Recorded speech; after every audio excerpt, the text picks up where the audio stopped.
Wendy, I'm home.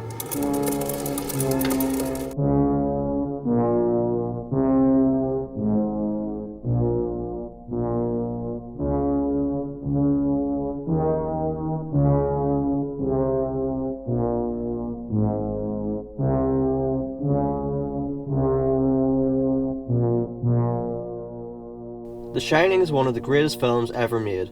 Ranked in IMDb's top 100 movies and boasting a 9.1 on Rotten Tomatoes, this is clearly not an unpopular opinion. The film has been a popular topic of discussion among moviegoers since its release over 40 years ago. It's hard to pinpoint exactly what makes this film so good, but one aspect that many people, myself included, will point to is the symbolism, looking at things like the colour, the mise-en-scène, and the cinematography, and trying to find a deeper meaning beyond that which is explicitly stated. In this video essay, I will be analysing the symbolism in The Shining, as well as explaining how the theory of semiotics can be used to better define these symbols. For those who didn't know, semiotics is the study of signs and symbols and their use or interpretation. Now when I say signs, you're probably thinking about the signs that you'd see on the road, the ones that give you directions, label towns, or the ones that warn you about the dangers that lie up ahead. While these do count as signs, they are not the only kind. In terms of semiotics, a sign is just something that stands in or represents something else, whether it's a logo representing a business, or a colour representing a certain feeling or emotion. Even words can be considered signs, because they stand in for the idea that the person speaking is trying to convey. Ferdinand de Saussure, the linguist, defines signs as being the sum of two parts: the signifier, the form the sign takes, and the signified, the concept that the sign is trying to convey. An example of this would be an open sign placed in the window of a shop. The signifier is the word open, and the signified concept is that the shop is open for business. This idea was elaborated on by Charles Sanders Peirce, who stated that there are three different types of signs. There are icons, which is anything that bears a resemblance to the signified, such as a drawing. There's an index, which is connected to the signifier, either physically or naturally. An example of an index would be smoke being a sign that indicates fire. And then there are symbols, which have no relation to the signified. This connection is one based solely on convention and has to be taught. A common example of this is traffic lights. We all agree that green means go and red means stop. However, the connection to the signified ends there. If we all agreed that blue meant go and yellow meant stop, the connection would be exactly the same. Now that we know what semiotics is, and the different types of signs, it's time to see how it applies to The Shining. The reason I picked this movie is because the director, Stanley Kubrick, is notorious for being a perfectionist who pays close attention to every little detail of the film. Because of this, The Shining has become a breeding ground for various different theories explaining the true meaning of the film. Just one search on YouTube and you'll find an endless stream of videos explaining every minute detail in hopes of discovering the film's true message. Whether it's an abusive upbringing, a comment on genocide, or proof that the moon landing was a hoax. A lot of this film was left open to interpretation, which makes room for all of these theories. I am now going to be using the theory of semiotics to examine the signs in the film and discuss what their meaning may be. The film opens with a scene of Jack Torrance driving to the Overlook Hotel. The scene is filmed by a helicopter which follows the car from a distance. This is the first sign in the film, and I believe it serves two purposes. The first is to introduce the concept of isolation, which is a recurring theme throughout the film. The distant shot of the car driving towards the snowy mountain shows us how far away he is from civilization. The link between the mountains and the lack of civilization would make this an index. The second purpose is that it creates the illusion that Jack is being watched. The way the camera follows the car resembles that of a predator stalking its prey. The same technique is used multiple times during the film, such as when Danny is riding through the hotel on his tricycle.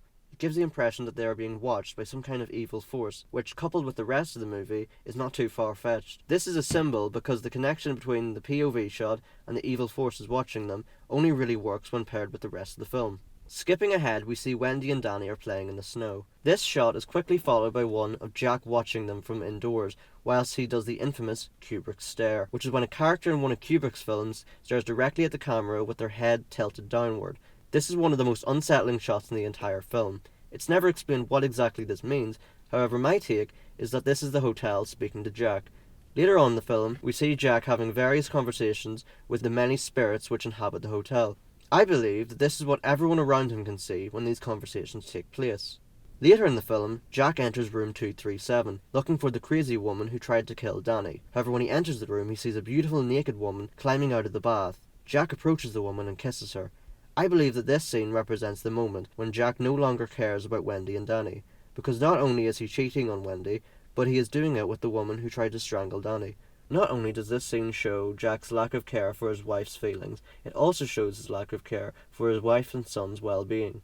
The final scene I'll be looking at is also the final scene in the movie. That slow zoom in to the photo of Jack attending the ball 60 years before the events of the movie take place. There are many interpretations of this scene. Some believe that Jack was reincarnated to lure people into the hotel to kill him. There is some evidence to support this. The main one is how Jack interacts with the spirits. He speaks to them like he's known them for years, despite only being there for a couple of months. Another sign to support this is the scene where Jack is speaking to Mr. Grady in the bathroom. Jack repeatedly tells Grady that he used to be the caretaker, to which Grady says, "I'm sorry to differ with you, sir. But you are the caretaker. You've always been the caretaker. I should know, sir.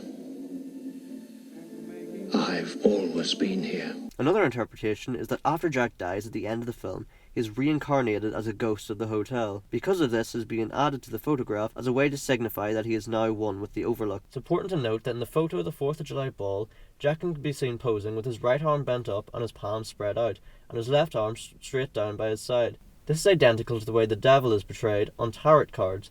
If you read the meaning of the devil tarot card, you will see it represents being seduced by the material world and its physical pleasures.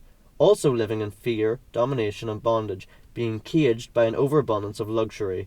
This could represent how Jack was seduced by the hotel and is now caged by the luxury displayed in the 4th of July ball. This is an icon because Jack bears a physical resemblance to the Devil Tarot card. In conclusion, The Shining is a movie with many great scenes and striking imagery. However, much of what makes this film great can be found in the little details which fill each scene with extra meaning. Learning how to read these signs and interpret their meaning will not only help you improve your own filmmaking through the use of subtext, but will also help you appreciate and understand the films that you watch on a much deeper level.